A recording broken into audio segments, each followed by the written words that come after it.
What's up, guys? Rick here with your DFS preview for this week's Mayakoba Golf Classic, the final PGA Tour event of the 2020 calendar year. So let me just go through a couple of housekeeping items here at the top. We've got this week with Mayakoba, then we're going to get the shortest offseason in all of sports for the PGA Tour, where they're going to take like 3 weeks off before we get right back into it in January for the Tournament of Champions. With that being said, I'll still be updating the European Tour data on the website, the cheat sheet, the player profiles, the game logs, because I believe there's 2 more European Tour events that presumably there will be DraftKings and betting action for. So I'll continue to update those. And I've been kind of teasing this for the last couple of weeks. I'll be undergoing probably the largest revamp of RickRunGood.com in its history. There will be millions of more data points loaded into the website. There will be new and different visualizations. There will be things that will be updated and optimized and just work more cohesively. So that's how I'm going to be spending the next couple of weeks. Also, I will be making, or at least attempting to make, some more evergreen content, right? So things that are not just related to the weekly tournament, things that are maybe, do bombers really have an advantage in wet conditions? That's a good one. Or strategies around golf betting or DFS golf or just golf in general. Maybe I'll try to get some guys on from other outlets for some interviews. So that's my goal over the course of the next couple of weeks. If you have any suggestions, if there's a burning question out there that you've had about golf strategy, golf betting, DFS strategy, if there's anybody you want me to try to bring on for an interview, leave that in the comment section below or tweet me at RickRunGood. I'll do my best to accomplish all of those items. And then the big thing, the promotion for this week, the once a year promo on RickRunGood.com. I made a video about this last week, but I don't want to forget about it here. I don't discount RickRunGood.com. I think it is very fairly priced. I don't like the sites that have just a bunch of promo codes and discounts constantly floating around. I don't understand why. But once a year, I like to kind of bet a little bit, wager a little bit on this. So it's right now, Mayakoba Golf Classic. If you go to RickRunGood.com/Mexico and sign up for either a 6-month or a yearly subscription, I will refund you the percentage that is equal to the winning score in Mayakoba this week. So here's an example. I did this last year for the Hero World Challenge. Henrik Stenson won at 18 under par. I will refund, and I did refund 18% of those 6-month or yearly memberships back to you. That's the promotion. So you've got to wager me for it. If this thing gets to 25 under par, I'll refund 25% of your payment for a 6-month or a yearly membership. If it's 12 under, you'll get 12% back. I mean, you're going to get something back either way, but it's going to be dependent on the winning score. So it's a little bit of fun, and we can gamble on it a little bit. But this is it. Once a year. This is the only time I ever discount it. You have to be in by Thursday, December 3rd. Again, it's RickRunGood.com/Mexico. Don't email me on Saturday night and like, oh, I meant to take advantage of it. Like, no. I don't play that. I had so many people do that to me last year. I don't want to have to deal with it again this year. And then also, the other thing is, if you are a current member, you can absolutely take advantage of this. Just go to RickRunGood.com/Mexico, sign up for whichever membership that you want, email me, and then I'll manually adjust your membership. I'll take care of it. So if you're a current member, you can absolutely take care of it. So yeah, I think that's everything. RickRunGood.com, all the tools, all the data that are on there right now, only to get much, much, much better in the next couple of weeks. But let's jump into this week's DFS preview for the Mayakoba Golf Classic. The course for this week, El Camaleon in Playa del Carmen, Mexico. This is another one of these courses that are, not on North America, or I guess it is on North America. Wow.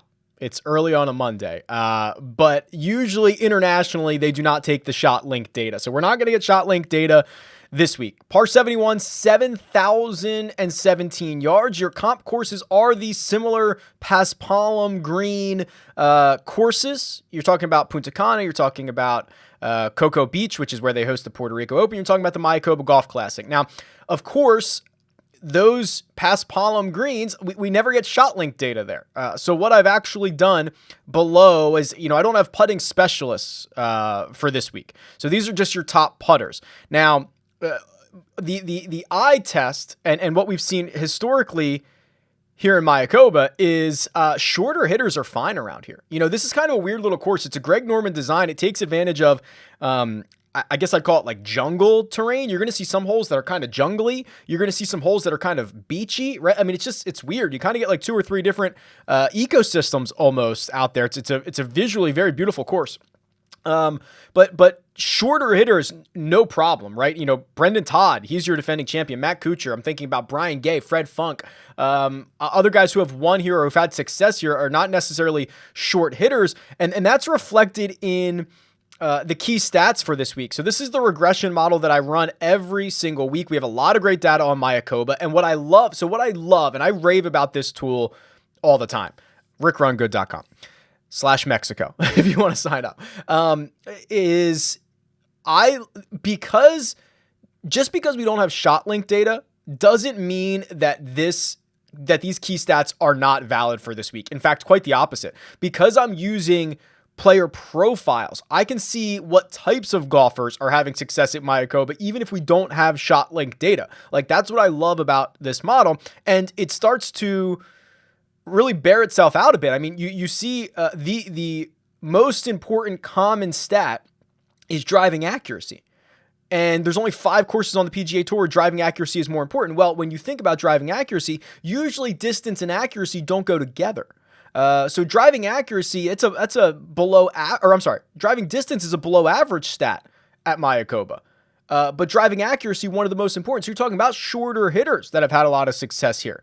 Them just being able to make birdies. You've seen some winning scores get pretty deep here, which will cost me a bit in this promotion if this thing gets to 23, 24, 25 under par. Now, I will say this. We're going to have to check the live chat.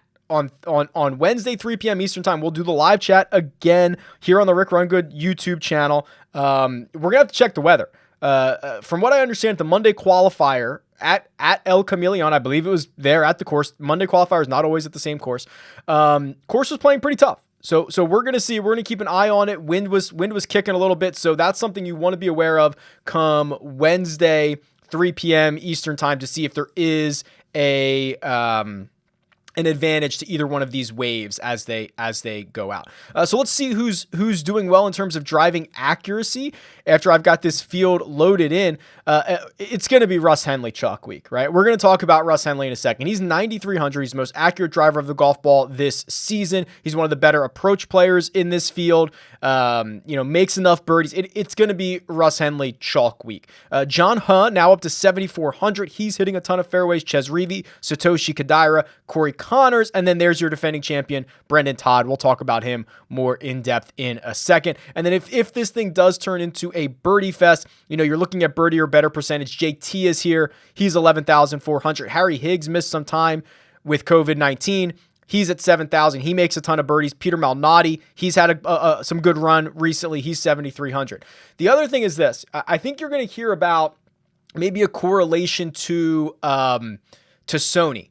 To the Sony Open in Hawaii. Kazire has won both events. Kuchar has won both events. There's been some crossover leaderboards there. So if you want to switch over to Sony Open, for example, you can do that, and you can look at those key stats as well, which, I have them a little bit differently. I have driving distance being much more important. But driving accuracy is still an above average important stat. I've just seen leaderboard crossover. The model doesn't necessarily bear this out. And remember, it's one thing to look at the winners. It's another thing to do what this model does, which is look at the entire leaderboard as a whole and compare it to every course, every leaderboard, everything. So it's a little bit different when we're just trying to pick out winners versus trying to pick out guys that finish top 10, top 20, all that good stuff. So you have that ability for you here to run over to the Sony Open and see those stats as well. But for now, let's get into the meat of this and go to the cheat sheet. 5 golfers over $10,000. Dustin Johnson did WD from this event. So I did get a couple of tweets about this because originally DJ committed to this field. He committed early, committed a couple of weeks ago. And then after winning the Masters, I think the week after, so I guess it was Thanksgiving week, which, oh, by the way, hope everybody enjoyed the match. That was fun. He released a statement and was like, yeah, I'm not playing Mayakoba. So he's out. Justin Thomas, your headliner at 11,400. We can talk about JT if you want to talk about, crossover, not necessarily crossover winners, but guys who have had success at Sony. Well, Justin Thomas is that guy. Justin Thomas doesn't have a finish outside the top 12 in like his last 5 or 6 starts. He's been knocking at the door, 4th at the Masters, 2nd at the Zozo. He's very clearly the player to beat in this field. And I actually think it's interesting, and we can look up when Justin Thomas is this expensive. But what I've noticed, especially in the last maybe year or so on DraftKings, I feel like the favorite, because JT's 6.5 to 1. That would normally be a lot closer to 12,000. I think the pricing in general has been softer in the last 6 to 8 months, maybe a year on DraftKings, where I'm starting to think that guys that are 6.5 to 1 at 11,400 is a bit more reasonable. I mean, if he was 8 to 1, 10 to 1, he'd probably still be 11,400. But let me open up the value matrix, because I'm doing this a lot of times. I don't everything I do in these videos, like I know what the answer is going to be. I don't know what the answer is going to be here in the value matrix. I want to see the last times that Justin Thomas has been 11,400 or more expensive. So let me pull him up here. So we're going to do JT. And we're going to say salary has to be 11,400 or greater. All right, so ignore Mayakoba. That one's already loaded in. So last time we saw him this expensive was Sony. 26.5 DraftKings points. That's not going to get it done. The Zozo Championship, 75. That's not really going to get it done. A couple of good ones here at the CJ Cup and the Safeway. That was about a year ago. So you're seeing, outside of basically the last 2 times he's been 11,400, he's been okay. He's got a couple of 10x return weeks. The CIMB Classic, which I believe he won that event. And you basically have to, Sony Open, 8.8 times value. So he's going to get you about 75 points almost every single time. You probably need him closer to 100. You probably need him closer to 120. Nothing really notable here. I didn't know if this was going to bear out that like every single time he's hit, 10 times value, but we're not seeing that. So I think it's fine. I think JT is very clearly the best player in this field for a lot of reasons. We're starting to see Brooks play well. 5th at Houston, 7th at the Masters. The only issue is, and I think when you compare him to his peers, just the range of outcomes for Koepka is much larger. And you might want that, right? You might be okay with that. I think JT is much safer. Tony Finau certainly does not have the upside Brooks Koepka does, but for his tee to green game has been so much better than Brooks has been in the last year or so. Daniel Berger is interesting. Let's deep dive Berger here for a second on the strokes gain database, because we remember how phenomenal he's been since the restart. And it's true, but he hasn't been as sharp recently, right? So here's basically the restart. So he wins Colonial, and he's gaining 6, 7, 8, 9 strokes from tee to green almost week in and week out. And then we get to the end of the year, and he plays okay at the BMW Championship. He loses strokes from tee to green and on the field at the Tour Championship. He loses strokes tee to green at the US Open. He plays well at the CJ Cup, and then again, he loses strokes from tee to green at the Zozo. So he just hasn't played much recently, right? This is going to be his first PGA Tour start in over a month. And the last couple of times, 3 out of the last 4 times we saw him, he's lost strokes tee to green. I'm a bit concerned about that. I think, however, though, it does potentially keep his ownership pretty limited, which I'm interested about. I want to see Wednesday, 3 p.m. Eastern time, when we go through the ownership numbers. I would love to see what Daniel Berger's ownership is going to be. He might be a really good pivot in that 10K range if he's the lowest owned guy. I'd be interested to see that. The 9K range is fascinating. Abraham Answer, $9,900. I'm firing up Abe Answer in a lot of ways. So we'll pull him up on the strokes gain database here. And what I love about this guy is one, he's an absolute competitor, right? I mean, if you look at some of his top finishes and look at the tournaments that they're in, 13th at the Masters. These events here, Charles Schwab, RBC Heritage Travelers, where he goes 14th, runner-up, 11th. Remember, those were like some of the deepest fields in golf, right? When we came back from the restart, they were historically deep fields.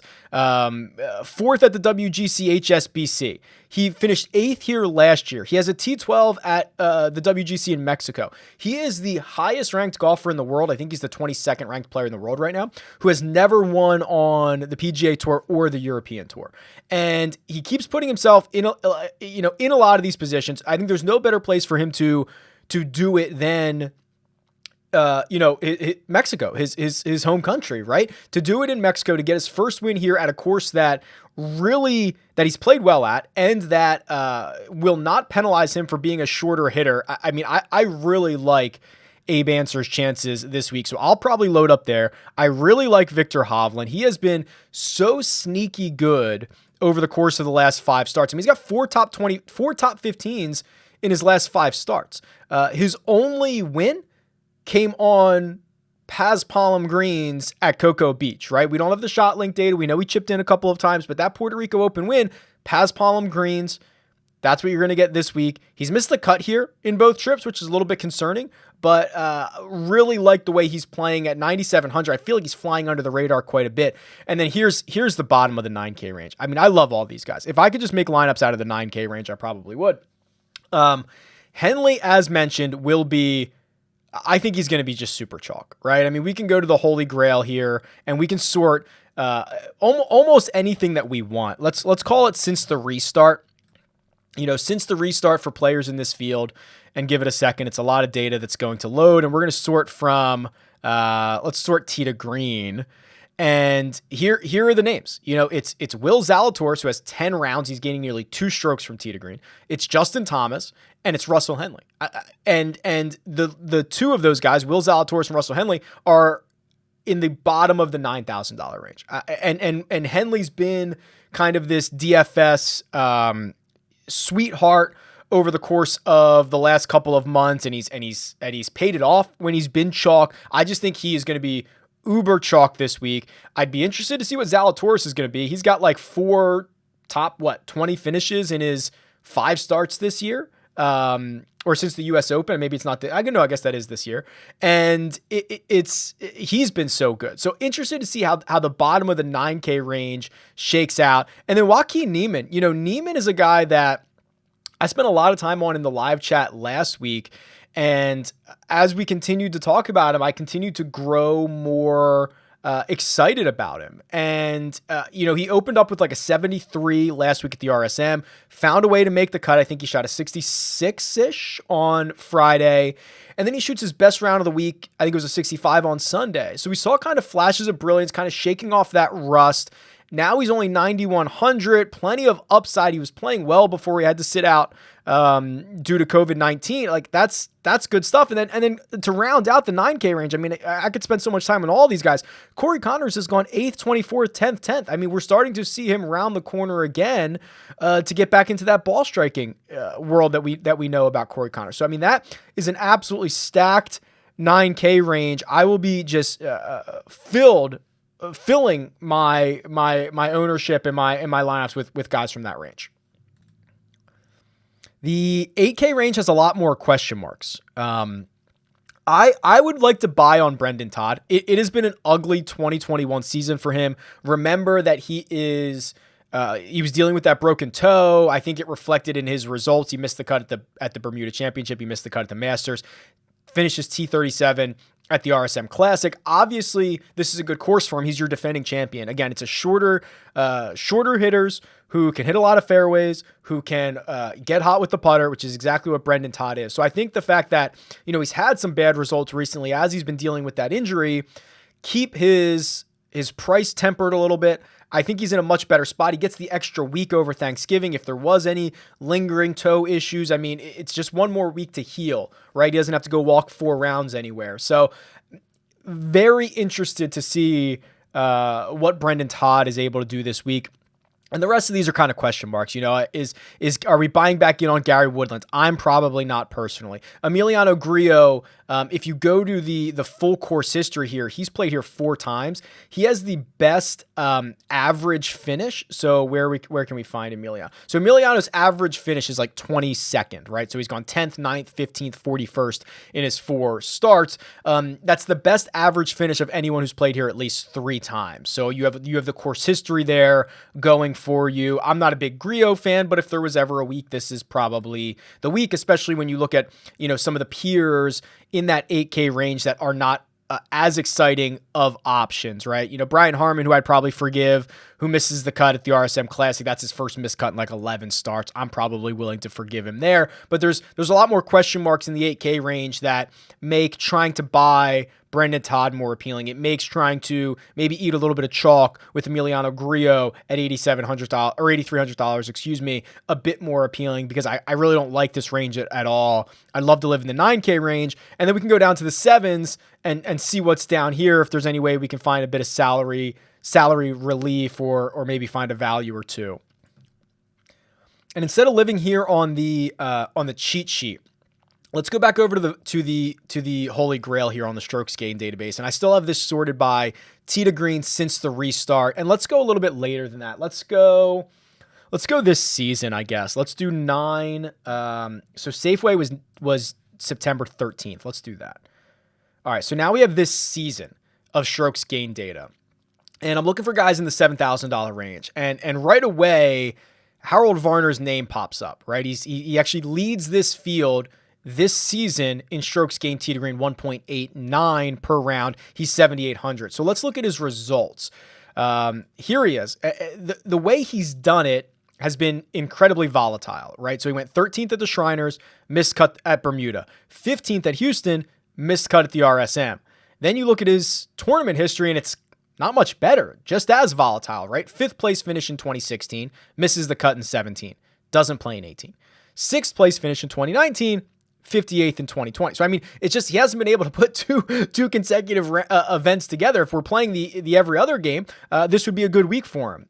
I think there's reason to be optimistic about the way he's playing. There is a history of here 2 top 6 finishes in his last 4 starts. Again, he's going to be more popular than probably the rest of these guys in the 7K range because, a lot of people like Howard Varner III. I'm one of them. I'm a big fan. And that tends to drive his ownership up, especially when you start comparing it to some of the other guys here. But interesting to see that he actually leads this field in strokes gained tee to green since the season has started. And then you get into a couple other 7K guys. Camilo Villegas, he's a flat 7, right? So he's 4th in this field in strokes gained tee to green. He has historically been, he was one, before the RSM, he was one of the worst putters, basically, however you wanted to slice. I mean, he was losing like 2 strokes around putting. It was really bad. Putted much better at the RSM, and it resulted in one of his best finishes. So he finished 6th, and he was in contention kind of all week long. So if he can continue to roll the rock better from tee to green, he's been phenomenal. So that's kind of the bet that we're trying to make here. And I'm trying to just see some other names that jump out. And let's sort this by strokes gained approach. Let's see if we can specialize this just a hair. You get Villegas, you get Keegan Bradley, 7,700, and then you get Doug Ghim. I think Ghim's super interesting. He doesn't have as many rounds as some of these other guys. He only has 9 measured rounds this season, gaining over a stroke per round on approach. He is 7,400. Last 3 starts, 23rd at Sanderson, 14th in Bermuda, 18th at the RSM. I like this a lot. He also shot, I want to say it was a 64 or a 65 on Sunday at the RSM. I kind of like it. This goes both ways, but I kind of like it when guys shoot their round of the week on Sunday. If they find something, if they can continue that momentum going into the next week, that has proven to be a bit of a correlator for the following week is, hey, he played well in the final round, or he played well on the weekend. He found something, he can continue it the next week. So Ghim at 7,400 is pretty interesting. Outside of that, you go down lower.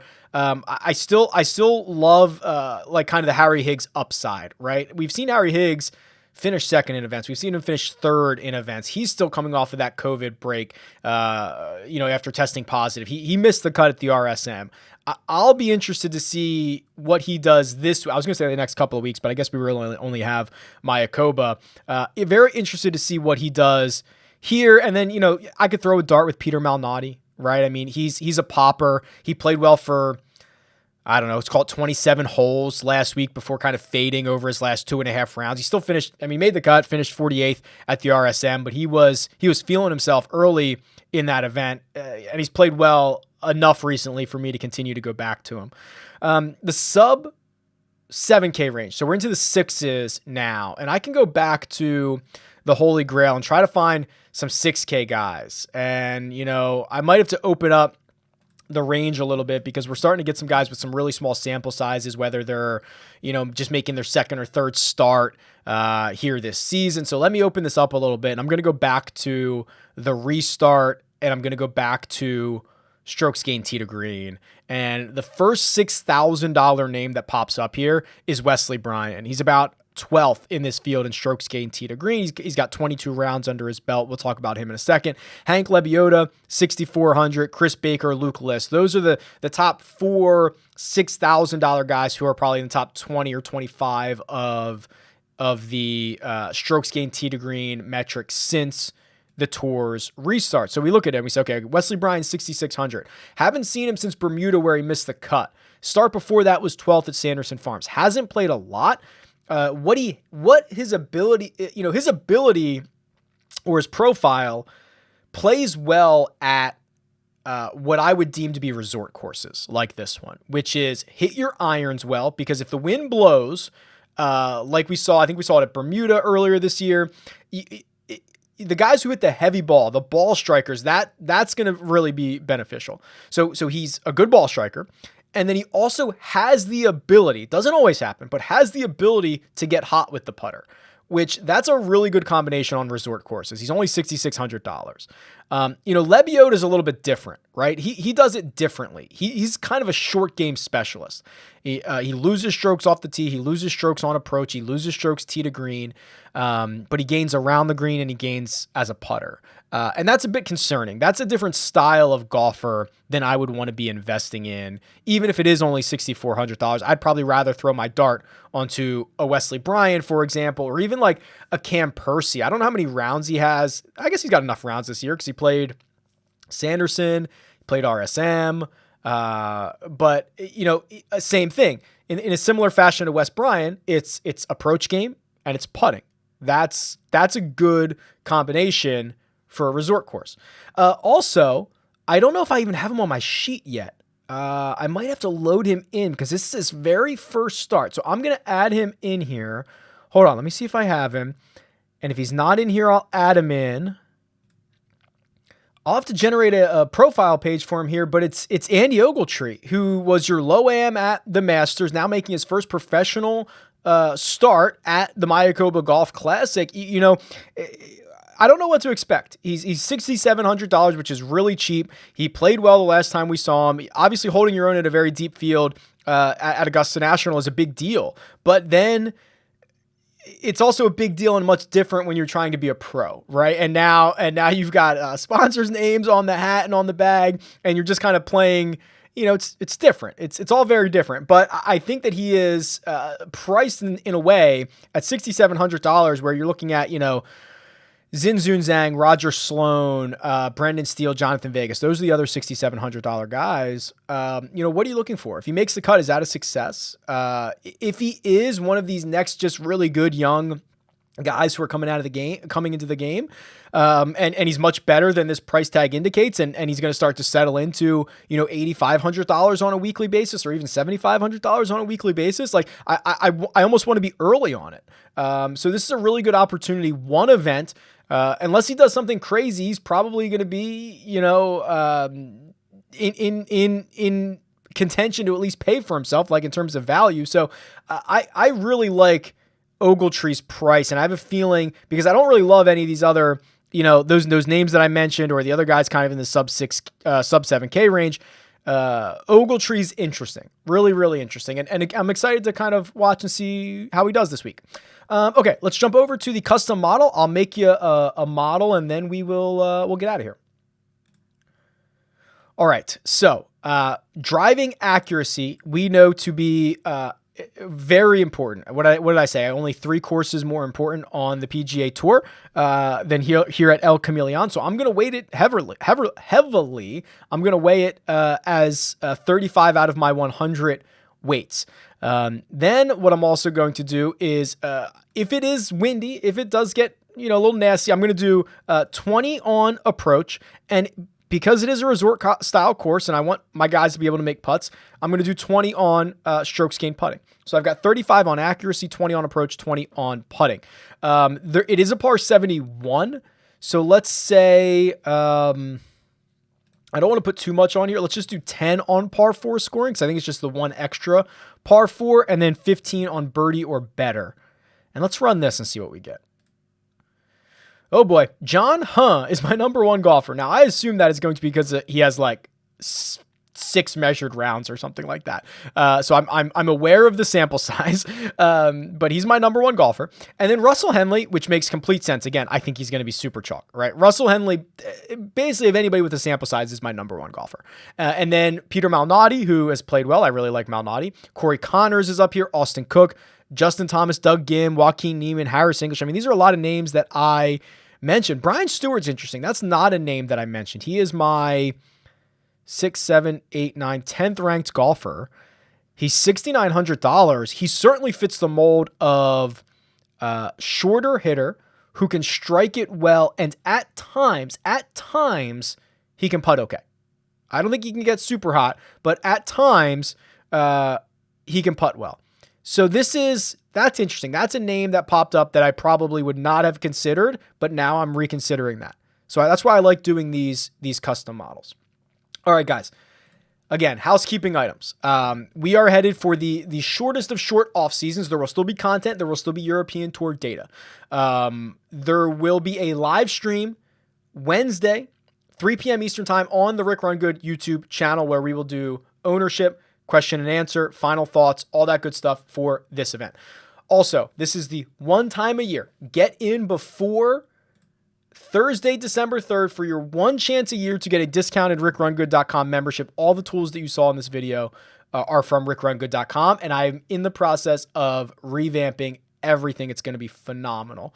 You have to go to RickRunGood.com/Mexico, sign up for a 6-month or a yearly membership. I will refund the percentage that is equal to the winning score this week. So go sign up, root for something like 30 under par, root for JT to shoot a couple of 59s.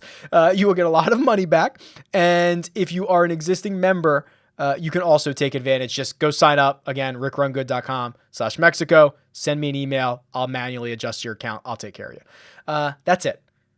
Absolutely awesome year. We're going to keep it rolling. Lots of good stuff. If you want anything specific, leave it in the comments. Tweet me at RickRunGood. Best of luck this week, and I'll talk to you soon.